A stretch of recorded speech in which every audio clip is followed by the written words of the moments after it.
Hello everyone, I am Pankaj and welcome to my channel lectures on demand with art. आज हम लोग पढ़ेंगे hot and cold working processes के बारे में। लेकिन उससे पहले हम देख लेते हैं कि कौन-कौन सी प्रोडक्शन प्रोसेसेस है।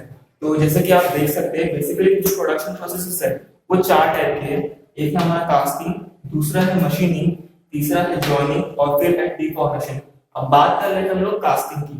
तो कास्टिंग में होता क्या है कि सबसे पहले हम लोग मेटल को अच्छी तरीके से मेल्ट कर लेंगे और उसे फिर हम लोग डाइस या फिर सांचे में डाल के जिस भी डिजायर्ड शेप का हमें प्रोडक्ट चाहिए वो हम लोग कास्टिंग के थ्रू प्रोड्यूस कर सकते हैं। दूसरा आता है मशीनिंग। मशीनिंग में हम लोग कॉम्प्लेक्स शेप्स को प्रोड्यूस कर सकते हैं काफी सारी जो मशीनिंग प्रोसेसेस है, ड्रिलिंग वगैरह, इन सब का इस्तेमाल करके। लेकिन होता क्या है कि मशीनिंग में हमारा जो मटेरियल है वो रिमूव होता है, इसलिए थोड़ा सा वेस्टेज होता है। फिर आता है हमारा जॉइनिंग प्रोसेस। जॉइनिंग में हम लोग वेल्डिंग का इस्तेमाल कर सकते हैं या फिर फास्टनर्स का इस्तेमाल कर सकते हैं। तो उनमें उसमें हम लोग जो सिंपल हमारे शेप्स है या फिर जो सिंपल प्रोडक्ट्स है उन्हें मिला के एक कॉम्प्लेक्स शेप का प्रोडक्ट हम लोग प्रोड्यूस कर सकते हैं। उसके बाद आता है लास्ट डिफॉर्मेशन। डिफॉर्मेशन में एक बहुत ही अच्छी जो प्रॉपर्टी है मेटल की उसका इस्तेमाल होता है। होता क्या है कि फोर्स को अप्लाई किया जाता है सॉलिड मटेरियल के ऊपर में, जिस वजह से वो प्लास्टिकली डिफॉर्म होता है और फिर एक नया शेप फॉर्म करता है। ये है हमारा डिफॉर्मेशन। और इसी डिफॉर्मेशन का क्लासिफिकेशन है hot working and cold working. तो हम लोग बात कर लेते हैं रिक्रिस्टलाइजेशन क्या होता है और रिक्रिस्टलाइजेशन टेम्परेचर क्या होता है। शुरुआत करते हैं रिक्रिस्टलाइजेशन से। तो रिक्रिस्टलाइजेशन है क्या? रिक्रिस्टलाइजेशन एक प्रोसेस है जिसमें हम लोग मेटल या फिर सब्सटेंस के ऊपर में फोर्स और हीट दोनों ही एक साथ अप्लाई करते हैं, जिस वजह से होता क्या है कि जो एटम्स है उस मटेरियल के वो एक ऐसे एनर्जी लेवल पर पहुंच जाते हैं जहां पर वो लोग अपना पुराना क्रिस्टल स्ट्रक्चर छोड़ के एक नया क्रिस्टल स्ट्रक्चर फॉर्म करते हैं। इसी को हम लोग रिक्रिस्टलाइजेशन बोलते हैं। और रिक्रिस्टलाइजेशन टेम्परेचर वो मिनिमम टेम्परेचर है जिस पर ये जो रिक्रिस्टलाइजेशन प्रोसेस है वो अकर होती है। और इसी के हिसाब से फिर हमारा हॉट वर्किंग और कोल्ड वर्किंग। तो हॉट वर्किंग क्या है? जो भी प्रोसेसेस हम लोग अप्लाई करते हैं किसी मेटल के ऊपर में अबव द रिक्रिस्टलाइजेशन टेम्परेचर, उसे हम लोग हॉट वर्किंग बोलते हैं। और जो भी प्रोसेसेस हम लोग अप्लाई करेंगे बिलो द रिक्रिस्टलाइजेशन टेम्परेचर उसे हम लोग कोल्ड वर्किंग बोलेंगे। ये था हमारा हॉट वर्किंग और कोल्ड वर्किंग। अब हम लोग देखेंगे क्या क्या इसके एडवांटेजेस है और डिसएडवांटेजेस है और एप्लीकेशंस है।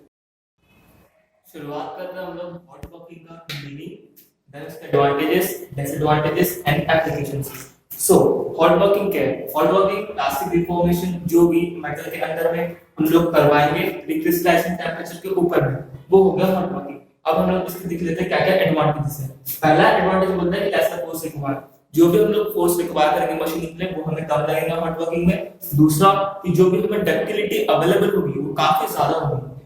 तीसरा कि जो भी हमें ग्रेन साइज मिलेगा हॉट वर्किंग से वो काफी फाइन और काफी अच्छा मिलेगा, जिस वजह से हमें जो मैकेनिकल प्रॉपर्टीज मिलेगी वो काफी अच्छी मिलेगी। फिर आता है कि जो हमें पावर रिक्वायर्ड होगा वो कम रिक्वायर्ड होगा हॉट वर्किंग में। फिर कि जो रेसिडुअल स्ट्रेसेस है मटेरियल में जो आएंगे वो हॉट वर्किंग में ना के बराबर आएंगे। अभी हम लोग इसके डिसएडवांटेजेस की बात करते हैं।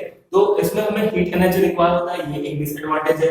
दूसरा कि जो हमें सरफेस फिनिश मिलता है मटेरियल का स्केलिंग ऑफ सरफेस की वजह से वो होने की वजह से पुअर सरफेस फिनिश हमें मिलता है हॉट वर्किंग में। उसके बाद जो डायमेंशनल एक्यूरेसी है वो हमें कम मिलती है हॉट वर्किंग में, कभी कभार कम या ज्यादा हो जाता है शेप। उसके बाद जो कूलिंग के या फिर जो इक्विपमेंट्स है उनकी जो लाइफ होती है वो काफी कम होती है हॉट वर्किंग में। और जो हॉट मेटल है उसे हैंडल करना काफी डिफिकल्ट होता है। अभी हम लोग इसकी एप्लीकेशंस की बात करते हैं। एप्लीकेशंस में है इसमें फोर्जिंग एक एप्लीकेशन है, पाइप वेल्डिंग एक एप्लीकेशन है, रोलिंग है, पियर्सिंग है, स्पिनिंग है, एक्सट्रूडिंग है और ड्राइंग या फिर कपिंग है। अब हम लोग बात करते हैं कोल्ड वर्किंग की। तो जो भी प्लास्टिक डिफॉर्मेशंस आएंगे या फिर हम लोग करवाएंगे मेटल में रिक्रिस्टलाइजेशन टेम्परेचर के नीचे में, मतलब रूम टेम्परेचर में कभी-कभार, उसे हम लोग बोलेंगे कोल्ड वर्किंग। अभी है इसके एडवांटेजेस क्या क्या है। इसमें हमें किसी भी टाइप की हीटिंग की रिक्वायरमेंट नहीं होती, सरफेस फिनिश काफी अच्छा मिलता है, बेटर डायमेंशनल कंट्रोल हमें मिलता है और इस कोल्ड वर्किंग में। और इस वजह से हमें किसी भी टाइप की सेकेंडरी मशीनिंग मतलब किसी भी दूसरी मशीनिंग करवाने की हमें जरूरत नहीं पड़ती। जो भी हमारे स्ट्रेंथ, फटीग और जो वियर प्रॉपर्टीज है वो भी हमें काफी अच्छी मिलती है और जो कंटामिनेशन प्रॉब्लम है वो बिल्कुल भी नहीं होता। अब इसके डिसएडवांटेज की बात करें तो डिसएडवांटेज है कि इसमें जो हमें फोर्स रिक्वायर होता है डिफॉर्मेशन के लिए काफी ज्यादा रिक्वायर होता है। फिर जो पावरफुल इक्विपमेंट्स और हैवी इक्विपमेंट्स हमें यहाँ पर रिक्वायर होते हैं। डिफिकल्ट डक्टिलिटी जो है वो हमें कम मिलती है, मेटल सरफेस जो है वो क्लीन होना चाहिए और स्केल फ्री होना चाहिए इस कोल्ड वर्किंग में। और जो रेसिडुअल स्ट्रेसेस है वो हमें इस मेटल में कभी कभार आ सकते हैं। अभी इसके कौन कौन से एप्लीकेशन हम लोग वो देख लेते हैं। इसके एप्लीकेशन है drawing, sequencing, bending, shearing and extruding. ये था हमारा कंप्लीट एक लेक्चर हॉट वर्किंग और कोल्ड वर्किंग के बारे में। अगर आपका इस पर कोई भी क्वेश्चन हो तो आप कमेंट सेक्शन में पूछ सकते हैं। Thank you very much video को देखने के लिए। प्लीज लाइक कीजिए, सब्सक्राइब कीजिए अगर आपको हमारे वीडियोस पसंद आए तो।